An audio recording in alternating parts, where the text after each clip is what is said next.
Suite aux vidéos que j'ai fait sur le décodage biologique de l'infection par Covid et de l'épidémie par Covid en général, j'ai une question sur le Covid long. Donc merci pour cette question pertinente.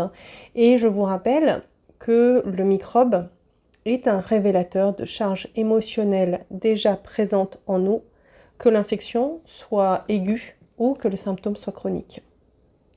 En général, ce sont des émotions refoulées ou soit que nous nions l'intensité de la souffrance, que nous ayons mis un déni dessus et que nous fonctionnons depuis trop longtemps d'une manière qui n'est pas en accord avec nous-mêmes, avec nos besoins profonds et avec qui nous sommes.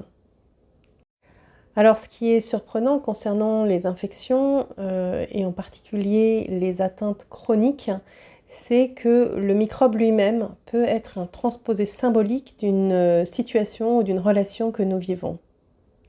Comme cette femme qui parle de sa mère comme d'une énergie négative qui l'agresse physiquement et qu'elle compare à un virus. Ou encore cette femme qui a une maladie de Lyme et qui parle de sa mère en disant qu'elle la vampirise, comme la tique qui vient nous sucer le sang en même temps qu'elle injecte en nous cette bactérie qui va provoquer la maladie.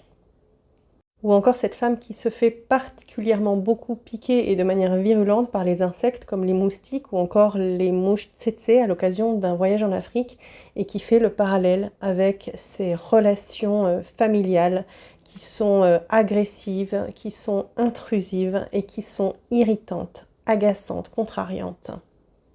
Alors si on revient au Covid long, il s'agit d'une atteinte avec de multiples symptômes variés, avec en particulier de la fatigue, des douleurs, des vertiges. Il peut y avoir des maux de tête, des migraines, des troubles digestifs, un essoufflement, des troubles de la vue, des troubles menstruels, une perte de cheveux, et ça je l'aborderai dans une vidéo très prochainement.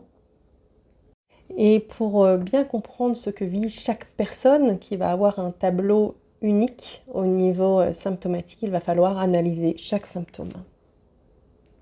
Mais sur un plan général, je rapprocherai ce tableau de Covid long à la fibromyalgie. Et les personnes en partagent en particulier le parcours médical difficile.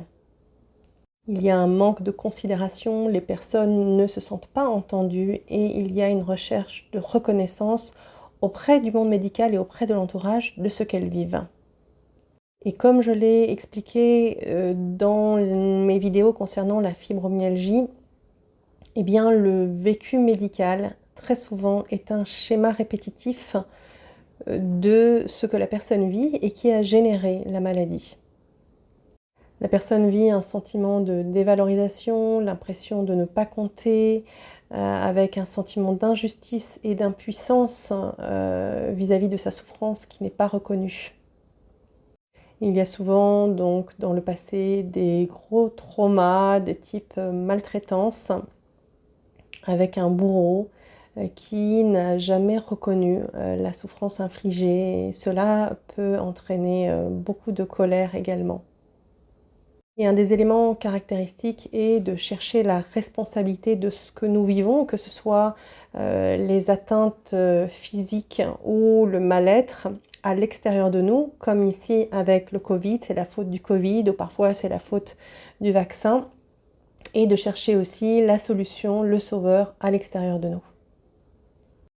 Donc comme vous l'avez compris, ces charges émotionnelles énergétiques à l'origine des symptômes et de la maladie vont générer toujours plus de la même énergie comme une boule de neige et vont être responsables de situations répétitives. Il va être donc fondamental de reprendre la responsabilité de ce qui nous arrive, de se reconnaître et de reprendre son pouvoir.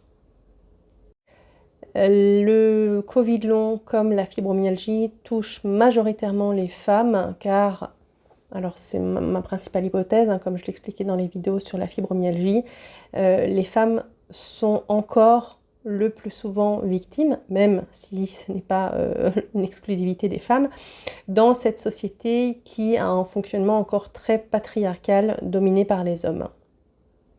On peut d'ailleurs trouver dans le Covid long comme dans la fibromyalgie, des troubles menstruels, des troubles du cycle qui sont souvent le reflet d'une condition féminine douloureuse à vivre. Je vous invite donc à voir si vous êtes concerné les vidéos de la playlist fibromyalgie ou encore les vidéos spécifiques concernant les symptômes dont vous souffrez. J'en ai abordé beaucoup, les céphalées, les migraines, les vertiges, les troubles digestifs, les troubles menstruels, etc. Et puis concernant la fatigue et l'essoufflement, je vous renvoie aux premières vidéos concernant l'infection par Covid. En effet, très souvent, la personne est comme arrêtée dans sa course par l'infection car elle s'est poussée au-delà de ses limites. Souvent en raison d'une dévalorisation, la personne, pour faire plaisir, pour ne pas être rejetée, pour être acceptée, va répondre à des attentes démesurées en n'écoutant pas ses limites et en allant toujours plus loin dans une course effrénée au fer, sans écouter ses besoins et en fuyant ses émotions et son mal-être intérieur.